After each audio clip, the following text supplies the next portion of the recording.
തന്നെ ഒന്ന് സൗകര്യത്തിന് കിട്ടാൻ കാത്തിരിക്കുകയായിരുന്നു ഞാൻ. താൻ എന്ത് ധൈര്യത്തിലാണോ എനിക്ക് കത്തയച്ചത്? ഹൈക്കോടതിയിൽ കേസുണ്ട്, പോയിട്ട് വന്ന് സംസാരിക്കാം. ഇവിടുന്ന് ഇറങ്ങിയാലല്ലേ താൻ ഹൈക്കോടതിയിൽ എത്തൂ. തെമ്മാടിത്തരം കാണിച്ചിട്ടാ ചോദിക്കാൻ വന്ന എന്റെ ഭർത്താവിനെ താൻ തല്ലി കൈയൊടിച്ചു. വക്കീല് ഇന്നെ ഒരു പ്രേമലേഖന വയസ്സുകാലത്ത് നീ എനിക്ക്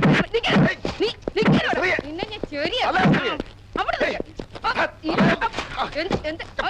കൊല്ലി ഞാൻ നിന്നെ നിന്റെ എഴുതരുത് ആർക്കും. നിന്റെ ഒരു അയ്യോ അയ്യോ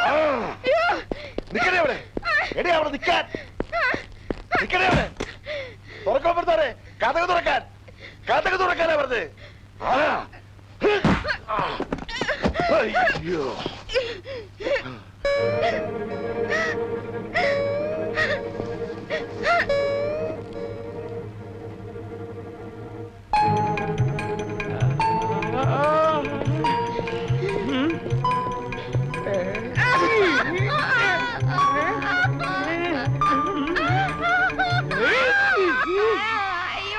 എടി ഭദ്രകാളി, നീ ഇത്രയും വലിയ വഞ്ചകയാണെന്ന് ഞാൻ മനസ്സിലാക്കിയില്ല.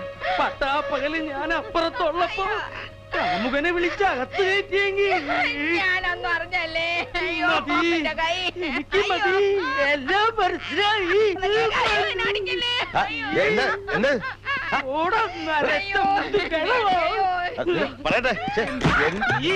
എന്താ നീ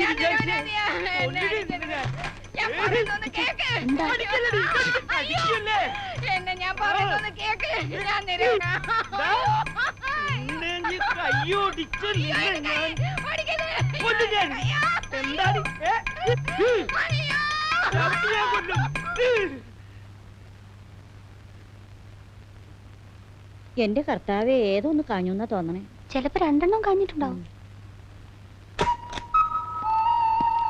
എന്റെ മാതാവേ, മിണ്ടരുത്. തൃപ്തിയായില്ലേ? താൻ എവിടത്തെ മുത്തച്ഛനാടോ? ഒരു വീടിന്റെ നാഥനാവുമ്പോ എല്ലാവരിലും വേണം ഒരു കണ്ണ്. ഇവിടുത്തെ തോന്നിവാസികളെ നിയന്ത്രിക്കാൻ പറ്റിയില്ലെങ്കിൽ താൻ എവിടുത്തെ മത്തച്ഛനാടോ? താൻ ഇതിനെ അനുഭവിക്കും. അനുഭവിക്കണോ? നോക്കിക്കോ. എന്റെ കൈക്ക് ശക്തി ഉണ്ടായിരുന്നെങ്കിൽ തന്റെ കരണ കുറ്റിയടിച്ച് ഞാൻ ഉത്സവപ്പുറമ്പാക്കിയാലേ. എന്നെ തല്ലി കൊന്നാലും വേണ്ടില്ല. നീ പോടി. സത്യം നിങ്ങളൊന്ന് മനസ്സിലാക്കണം. സത്യം ഞാൻ നേരിട്ട് മനസ്സിലാക്കടി. അയ്യോ, നീ അവന്റെ കൂടെ പോയി പുറത്തോ. അയ്യോ അങ്ങനെ പറയല്ലേ. വക്കീലിന്റെ കൂടെ പോയി പുറത്തോളാം. ദൈവദോഷം പറയരുത്. ദൈവദോഷം പറയണേ. മോഹൻലാലിനെ കണ്ടാളകില്ല.